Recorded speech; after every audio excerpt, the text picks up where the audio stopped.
এমন একটা দেশ, প্রধানমন্ত্রীরও সুখ তাই। শেখ হাসিনার সুখ আছে এখন, 15 বছর প্রধানমন্ত্রী ছিল, ওর মতো দুঃখী মানুষই তো নাই এখন। সত্যি বিষয় হলো যে এর আগে বৈষম্য কেন, নিজেদের সুখ দুঃখ অভাব দিয়ে কথা বলারই সুযোগ পাওয়া যেত না। এই যতগুলো সমাবেশ হয় প্রেস ক্লাবের সামনে, বিভিন্ন শ্রেণী পেশার মানুষ যে আন্দোলন করে, যেখানে যেখানে আমি যাই সবাই বলতে বলতে শেষ পর্যন্ত এটা বলেন, ওরা তো আমাদের দুঃখ বোঝে না, কোনোদিনও বুঝবে না, কারণ তার এই কষ্ট করেনি কোনো দিন।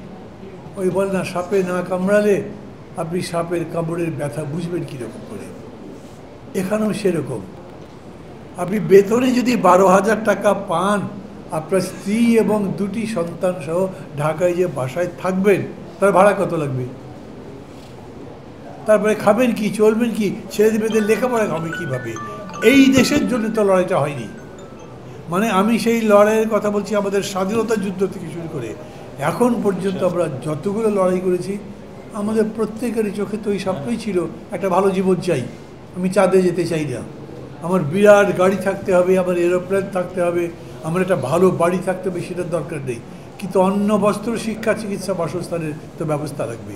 আমি যাতে খেয়ে পরে বাঁচতে পারি, আমি যাতে থাকার একটা জায়গা পাই, আমার ছেলে মেয়ে যারা আছে তারা যাতে মূর্খ অপগণ্ড একেবারে সমাজেই যাদেরকে ঘৃণা করে এই রকম না থাকে, তাদের যাতে মানুষের মতো গণ্য করা যায়, সেরকম হোক। এক কথায় সবাই চায় সুখ, কে না চায় বলেন? ওই দেশের যিনি প্রধানমন্ত্রী, যিনি প্রেসিডেন্ট, উনিও সুখ চান। এমন একটা দেশ, প্রধানমন্ত্রীরও সুখ তাই আছে। শেখ হাসিনার সুখ আছে এখন, 15 বছর প্রধানমন্ত্রী ছিল, ওর মতো দুঃখী মানুষই তো নাই এখন।